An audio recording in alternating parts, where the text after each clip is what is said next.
Yeah, okay, so this is the Dollhouse. Commentary YouTube, moralist bullying, and selective empathy. So she's kind of going over some very esoteric things, but I kind of wanted to look at it and just see what we see, I guess. Um, Again, I'm not for sure if we'll keep this one, but in any case, it's good. All right, who's ready to hear about one of my favorite commentary YouTube stories? I am.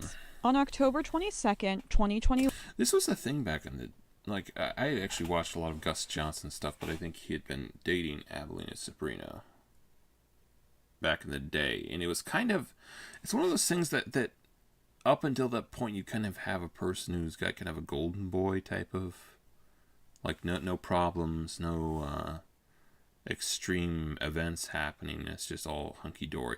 I think Mr. Beast was kind of in that same category, like where like up to a certain point he just literally there was, you couldn't touch him. He was just kind of worked maybe very hard to cultivate that image. For sure. Sabrina Rios, who publicly goes by Abelina Sabrina, accused her ex, Gus Johnson, of emotionally abusing her while she had been recovering from an ectopic pregnancy that had nearly killed her.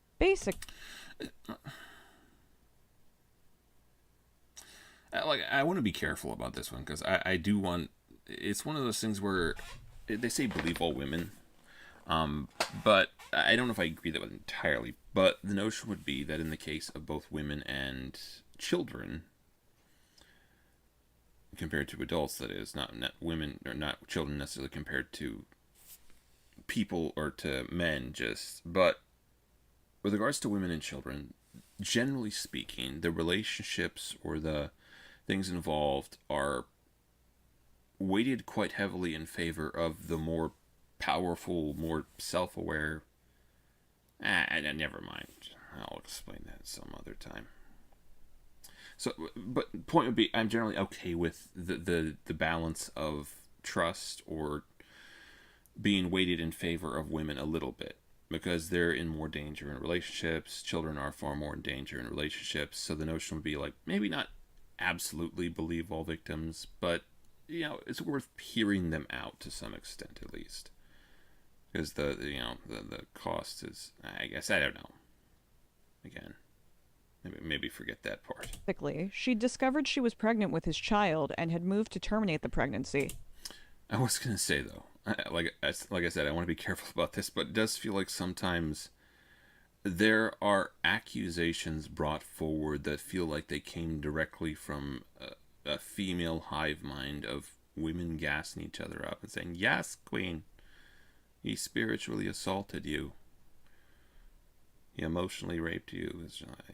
Okay, but and to be fair, that's I suppose valid, but it feels like in a lot of those cases, stuff ultimately just boils down to he was a jackass.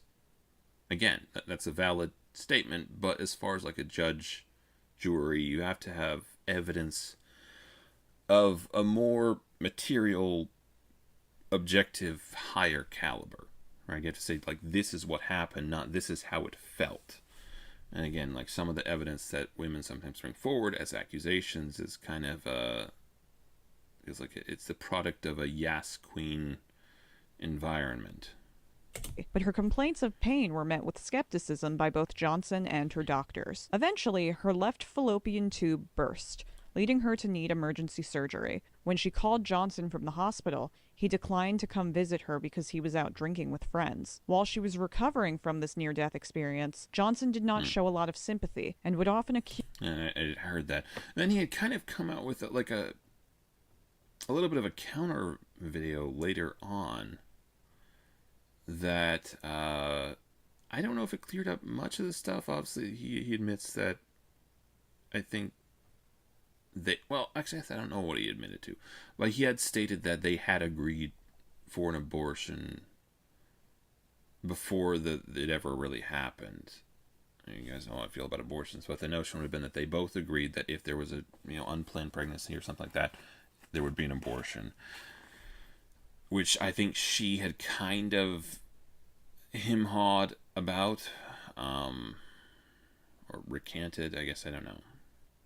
Accuse her of exaggerating her symptoms. even telling her at one point that anyone else would have left her. Johnson went silent on social media and then on December 3rd came out with a video entitled. To be fair, his face is not helping him. He kind of almost looks like he looks like the type of person that in a movie would go into a restaurant with his significant other and start hitting her repeatedly or something, and then the protagonist stands up and beats the crap out of him or something. The kid in gym class who always asked for an ice pack, making fun of a hypothetical child who over-exaggerates an injury for sympathy. Given what Rios had said, it wasn't difficult to think that he might have been taking a shot at her. Okay, I think it feels a little bit better. I should be able to reach it. Ow! Crap! Now I gotta milk this one for the next month! For what it's worth, Does feel a little bit tone deaf, at the very least. Johnson insists that this is not the case. She has like a weird dead-eye psycho killer type of vibe to her.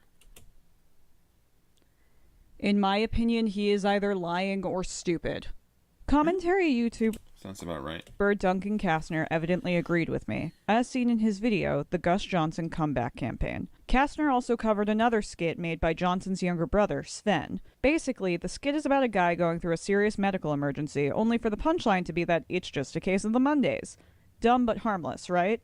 No, according to Kastner. Kastner accused Johnson of making the video to mock Rios,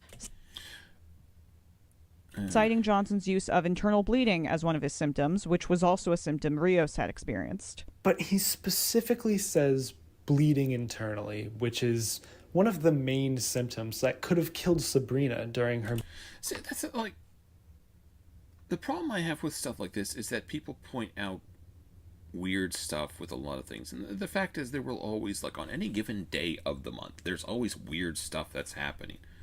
It's more coincidence, meaning that the events coincide with one another, not that there's some sort of... I guess it doesn't...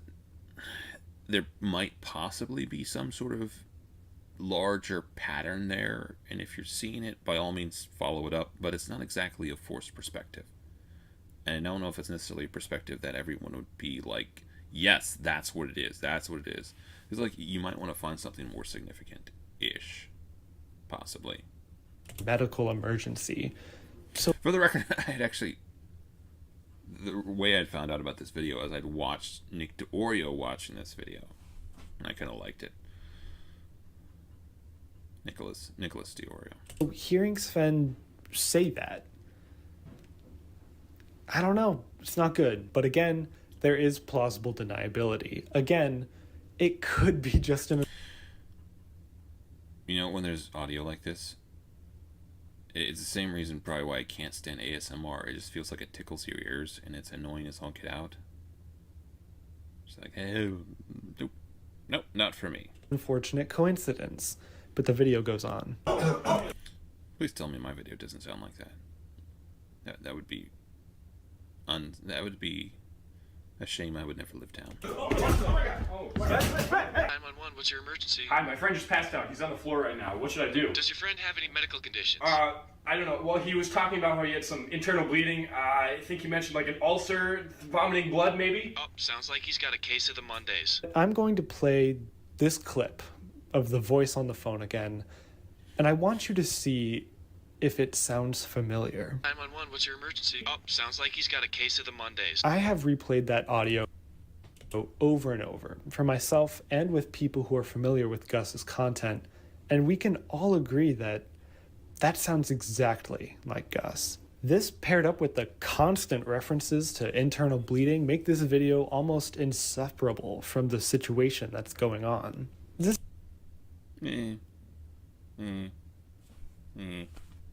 video strangely seems to be like the other, where it's trying to subtly comment on the situation somehow, but it's not being explicit, and it's really unclear about what exactly is the message of these. So why? Either Gus asked Sven to make this and he just said yes, or Sven made this video on his own without Gus and it's eerily similar, or Sven and Gus both worked together to make this video and add to their version of the story. I don't know. Either way does not make... Was there anything he was saying there that involved them just being idiots, or like a non-toxic motivation involved, because it feels like that there could very easily be just they're idiots, which I think she goes into, actually. Any sense to me. Maybe the reason why it doesn't make sense God, is because you're... I'm gonna be so sorry. honest with you guys. I think she's... I think it's a pretty clean video. I'm pretty sure. That raccoon is adorable and yet haunting. Is it technically plausible that Sven Johnson's video was a deliberate dig? Sure. But I think it's far more likely that internal bleeding is just widely recognized to be a very serious medical symptom, and it adds to the comedic absurdity of the skit for such a severe symptom to be shrugged off as just a case of the Mondays. And even if I did think that it was weird, I wouldn't publicly accuse him of mocking a woman's near-death experience. It's okay to keep things in the group chat sometimes, Duncan. Kastner also said this. We can't act like what Gus did to Sabrina can simply be fixed by him growing, either publicly or privately. This is something that requires forgiveness from the person involved, Sabrina, who does not seem to want to forgive Gus. Seems like this guy really values her opinion. Sure hope that doesn't change. Kastner's insinuation resulted in Sven Johnson receiving a lot of harassment, which Johnson addressed in a Twitter video. It's like, I've made this point before. I don't like the notion of... It feels like we're all the way back in, like, frontier times when you would just get a mob together and go hool-haul a town or do a lynching or some crap.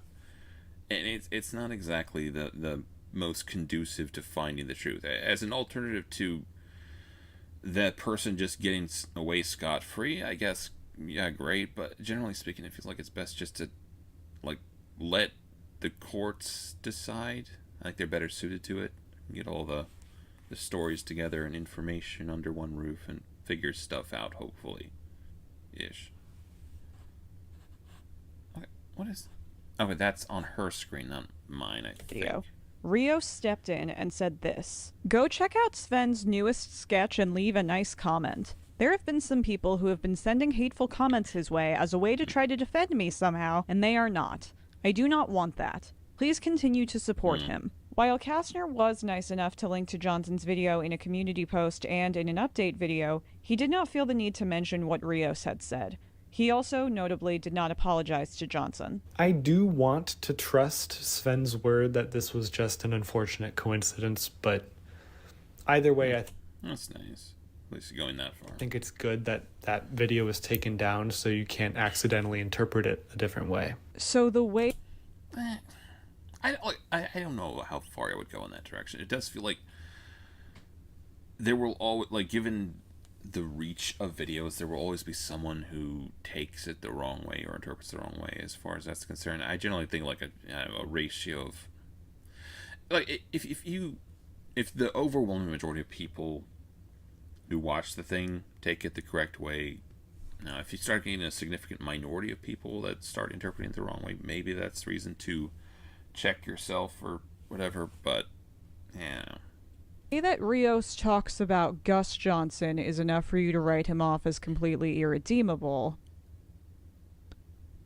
But the way that Rios talks about Sven Johnson isn't enough for you to take him at his word. yeah.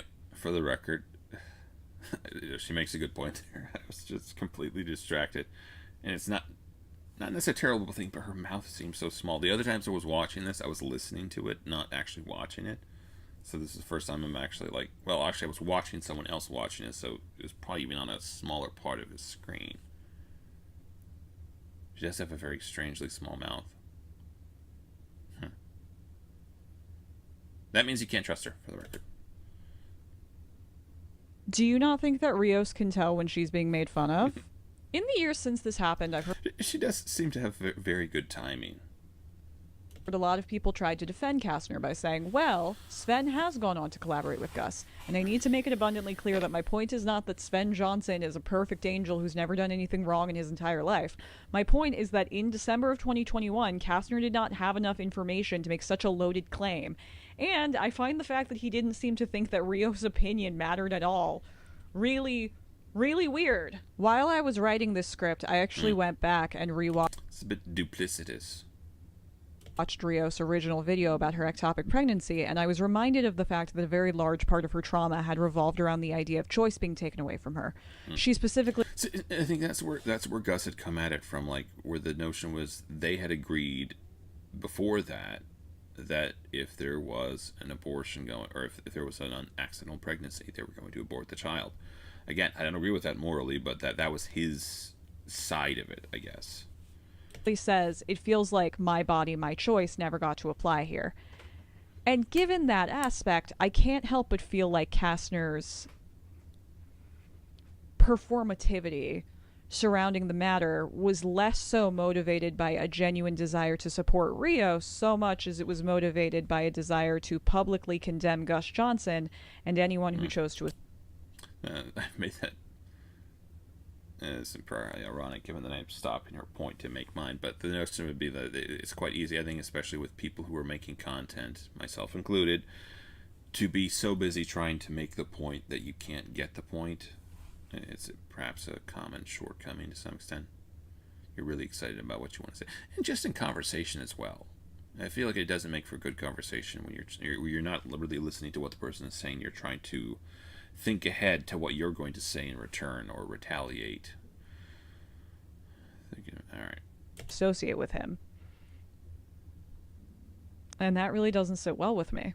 So up until this point, I had been subscribed to Kastner, but that whole drama left such a terrible taste in my mouth that I decided to unsubscribe. Like a couple months later, though, I got a little bit curious and I decided to check his Twitter, where I found this hilarious tweet. A video leave your audience bubble is so fun because you get lovely comments like these. Having a video leave your audience bubble is so fun because you get lovely comments like these. I want/need to fight you. This guy is such a fence sitter. LMAO, I don't think comedy is for you. Oh my god, leave the woman alone, Jesus. Are you angry because you look like the less attractive male version of Amy Schumer? And you know what? I think I'll give that to him. I'd rather be called the C word than compared to Amy Schumer. And the final... I think she's some sort of Hollywood demagogue type person. Well, I guess I don't know. I don't know if, like, she just, maybe it's just that she's a really bad comedian. For the record, like, I think women can be funny, but I think quite often there's a quite large part of humor involves a degree of meanness that I think women sometimes lack. That's where I think women tend to very much fall back on, like, self-depreciating humor. Or they make fun of themselves, which I guess can work. It's just, again, I tend to think, like, a lot of good comedy involves, like, making fun of things. And it's a thing that is quite distinctively masculine, although not, like, exclusive to men. Anyways. One says, my friend... I love your videos, but please, for the love of God or whatever, buy a microphone. All the mouth clicks are distracting me from your great commentary. So, to review, the guy who publicly accused someone of mocking a woman's near-death experience and then refused to apologize when said woman said to stand down. Mm-hmm. The guy who literally criticizes people for a living. Can't handle being told to get a better microphone. It's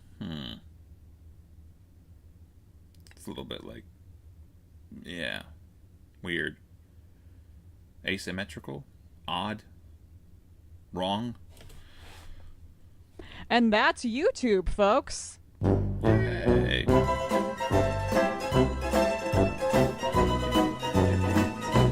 YouTubers have a problem with selective empathy. That's my thesis. Look, we all have selective empathy. It's neither a good thing nor a bad thing.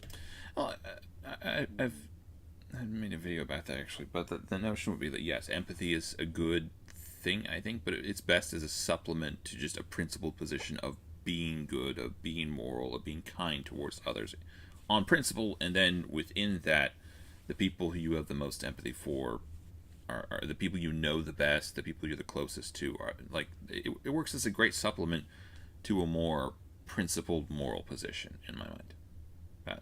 We have a limited amount of empathy, and it makes sense to be discerning about where to spend it.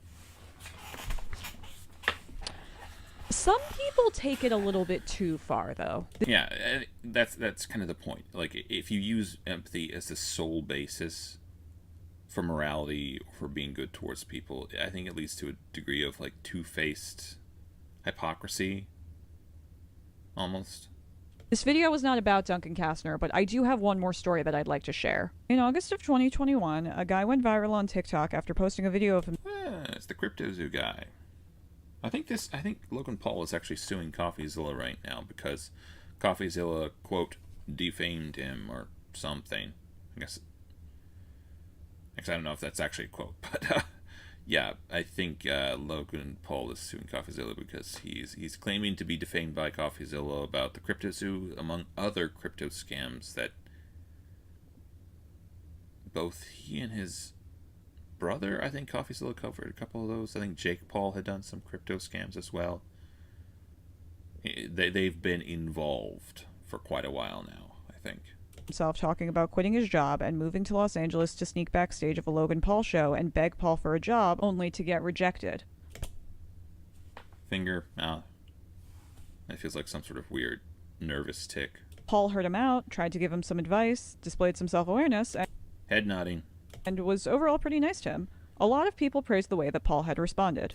You know what's another weird thing? Sorry, this is completely unrelated to her. But I do feel like there's a thing where people will do it where they'll say right a whole bunch when they're explaining a thing. You know, like, right, this is how it is, right? This is what that, right? They'll use it like a lot more intermittently than other stuff. And I feel like that almost might be a nervous thing that people get into. And now that I've pointed it out, people will try to... No, that's one thing I'm a little bit... There's a point to be made that, like, okay, so if you point out a nervous tick, will people stop doing it? Will it no longer be a clean type of thing that allows you to read a person's inner feelings? Because I feel like you almost have to keep some of that stuff under your hat if it is a meaningful indicator of how people are feeling or whatever, like a subtext to their language or whatever. Not that I would want to, like, really, I guess maybe I would want to exploit it. I don't know. But I'd like to think I wouldn't exploit it, but it's nice to be able to have those, indicators. So if you tell them, well, then it's no longer useful, is it? They'll figure out a way to stop themselves or fiddle with it somehow. Kastner took issue with this reading. There's been a lot of really good videos on YouTube already covering this story in more detail. Sorry, I just want to point out, she has an unsettling stare. Maybe it's the lighting as well. I wonder if that's intentional. With this reading. There's been a lot of really good videos on YouTube already covering this story in more detail than I am, and I highly recommend the ones I've watched from Ring. Voice Critical, Nick is Not Green, and Devin Nash. These are all great videos. I love these people. But all three of them agree and make a note that Logan Paul handled this situation well. And I don't think that's the full story. Yes, Logan handled it well in the sense that he didn't freak out and have a security team.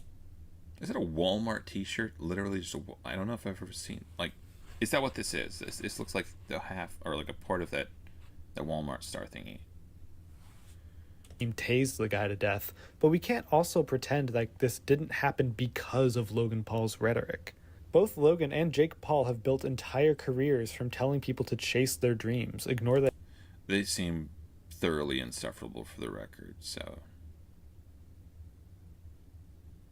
The haters, don't give up, follow your heart, all this vague inspirational stuff. They parade their lavish and crazy lives in their There's some people who can be like high energy, and maybe what Logan and Jake Paul at one point did was like appealing to children, but I find it insufferable. And maybe it's just because I'm old now or whatever. Vlogs and tell you that they got it through determination and hard work. In truth, obviously, it's a little more complicated than that. But that's not news. We all know that. They didn't get their LA super mansions from just having more grit than other people. But that's the narrative that sells the best. I think a lot of people... I don't know. There's a lot of things that goes into making people rich or whatever, and certainly luck is one of them, I guess. But not necessarily. I don't think that's necessarily the whole. I think some people are literally just more ambitious. Maybe the life they've led is conducive to that.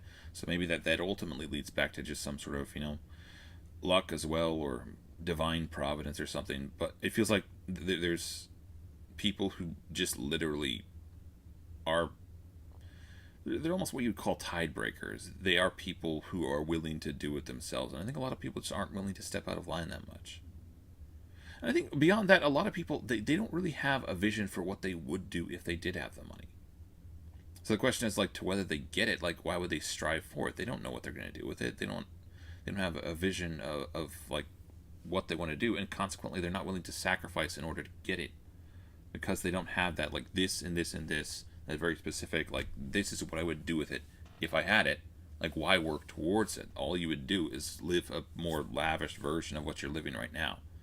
And that's probably the other part of it. That, like, their standard of living just matches their income, basically.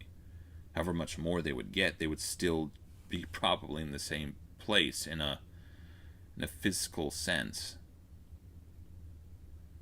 All right, stupid ramble over with. Who watch these videos believe.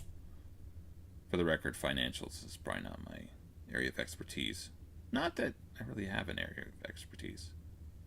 But that's more not my area of expertise than some other stuff. Them, and they want to chase their dreams, which I think is a good thing. So I don't think it's right to applaud Logan for handling this well without noting that he encouraged this guy to chase his dream. Weird smile. I'm gonna point that out. To applaud Logan for handling this well without noting that he encouraged this guy to chase his dream, and this just happened to be that dream. Rich people tell their fans to follow their dreams, Duncan. That's true. Especially ones that are like celebrities or child celebrities or something. There's a certain type of persona, I think, that goes with that. A lot of athletes, probably. A lot of child stars or whatever the crap. This guy was an adult. Logan Paul did not hold a gun to his head and force him to ruin his own life.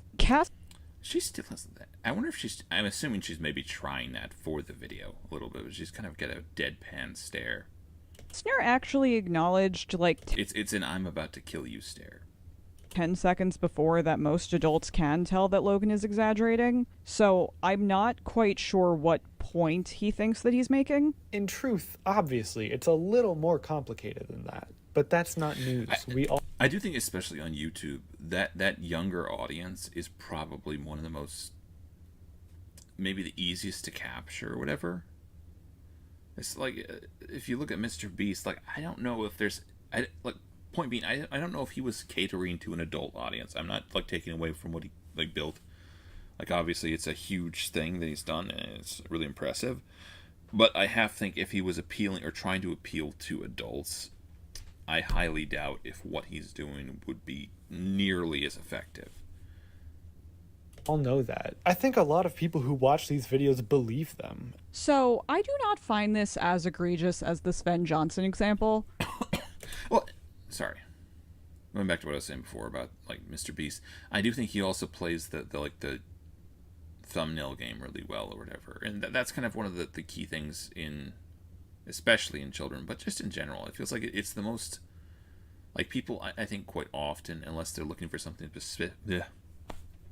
specific, like, they don't really read titles. They look at thumbnails. It's the most, like, lizard brain, dopamine fueled type of part of the algorithm. So if you can figure out the thumbnail that will work for kids or whatever, that just clicks in their head for a second, it's getting your foot in the door to some extent, I think. Or egregious at all, really. Kastner didn't say anything terribly out of pocket. We just kind of don't agree. This is not a Duncan Kastner sucks video. However, I do find his assessment of the situation to be very telling. If I place myself in Paul's shoes for a second, which I don't think Kastner did. Lip bite. If a guy comes up to me and says, "Hey, I just quit my job and moved to a new state where I don't know anyone. Please let me come work for you. It is my dream. I don't have anyone to support me." Hold on. I was wrong. That is not a... Where I don't know anyone. Please let me come work for you. It is my dream. I don't have anyone... That's not a Walmart thing. I'm kind of disappointed. A little bit. ...to support me. I'm going to be thinking to myself, hey, If I say no, is this guy gonna stab me? Because it kind of seems like if I say no, Okay, is this guy here supposed to be security or something? this guy is gonna stab me. Granted, I'm not 6'2", I'm not 220 pounds, I'm not a man. Okay. That seems maybe okay. So that's for a professional wrestling thing, but 220. I guess maybe it's just it's not my weight, and I'm about the same height. I think. Someone just seems very very skinny, but hey. And I'm neither a boxer nor a wrestler, but when I asked my friend, she agreed that Paul had seemed kind of nervous. And why shouldn't he have been? In 2016, Christina Grimmie was murdered by an obsessive fan at a meet and greet. Paul absolutely had reason to think that this might end the same way, and even if he hadn't thought it would end that badly, influencers... It is unfortunate. She has a really good voice, I think. She had actually done a movie with Olin Rogers back in the day, and I think that's where I had first seen her, actually. So I actually hadn't known her by her music, but yeah, she'd done a movie with... I forgot it was what, like... I forgot what the name of it was. What the hell was it? I don't know. get assaulted by fans all the time. It's some rom-com about a guy who goes around, I guess, breaking up couples because their parents don't like the match. But then, yeah, I guess he falls in love with Christina Grimmie. And given that element, Kastner's take does come off as a little bit victim-blamey. And I don't think that aspect ever even occurred to Kastner, because I don't think that he saw Paul's perspective as one that was worthy of trying to understand. Well, to be fair, he also doesn't see Paul as a victim. It's kind of hard if you really don't like the fellow. He allowed his, for the record, complete... I think in that scenario, he was probably thinking of the guy who quit his job and went halfway across the country as a victim. But, yeah. Completely justified dislike of Logan Paul to cloud the way that he perceived the situation, and thus cloud the way that he commented on it. It's really, really easy to build people up as villains.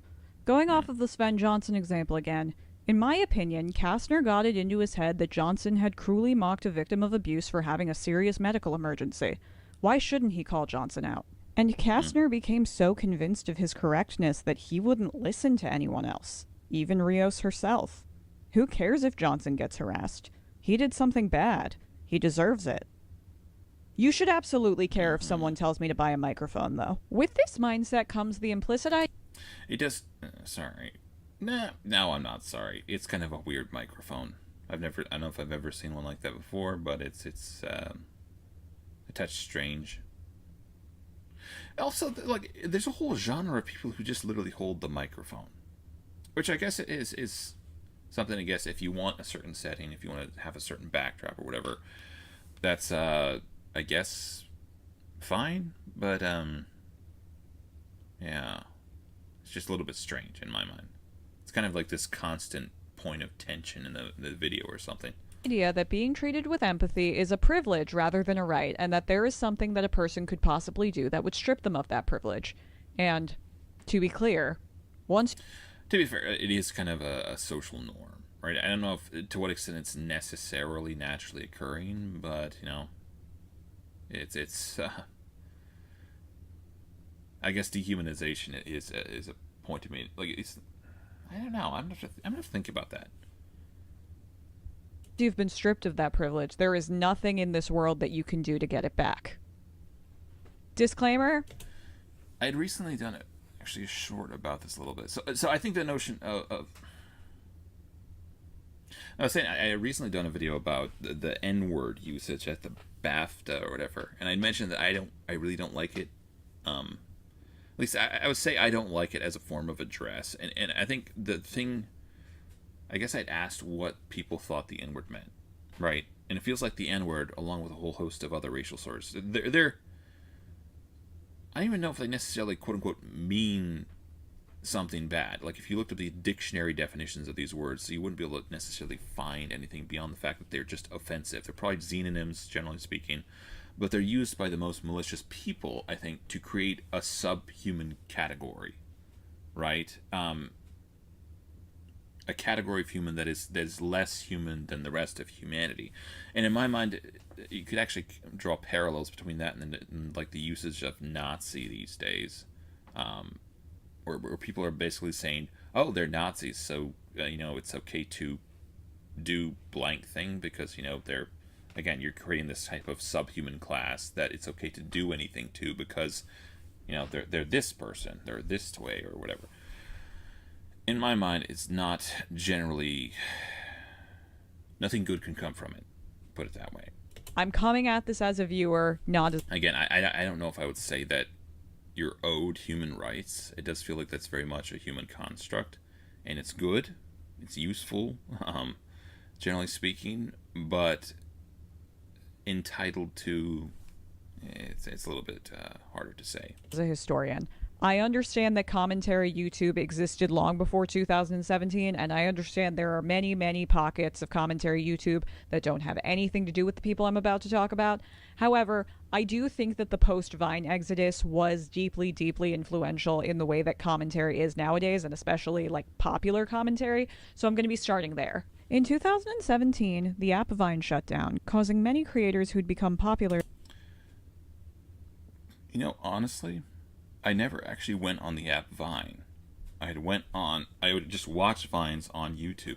I think David Lopez, Thomas Sanders were a couple of people that I was really into back in the day. I don't really ever remember getting into watching like the Paul brothers. I think that's kind of where they got their start. There to flock to YouTube, like the Paul brothers, the Le Pons, Peaks, and Hannah Stocking. These people's videos were weird. They were weird. They were very obviously marketed towards kids, but they were also weirdly sexualized and often were just a commercial for kids to buy their merch or whatever other product they were shilling. This is going to be our secret weapon, CoverGirl Total Tease Mascara. I'm going to give you a makeover you will not forget. This mascara is going to give you full, long... Alright, what section is this? I'm going to leave the guys to watch the rest of that if you like. Commentary YouTube, Moralistic Bullying, and Selective Empathy by the Dollhouse. I believe this is actually the first video she's done, at least on this profile. I heard the notion that she might have, I guess that maybe she's not exactly new, maybe she had other profiles or something, I don't know. Anyways, you go check that out if you like. Alright,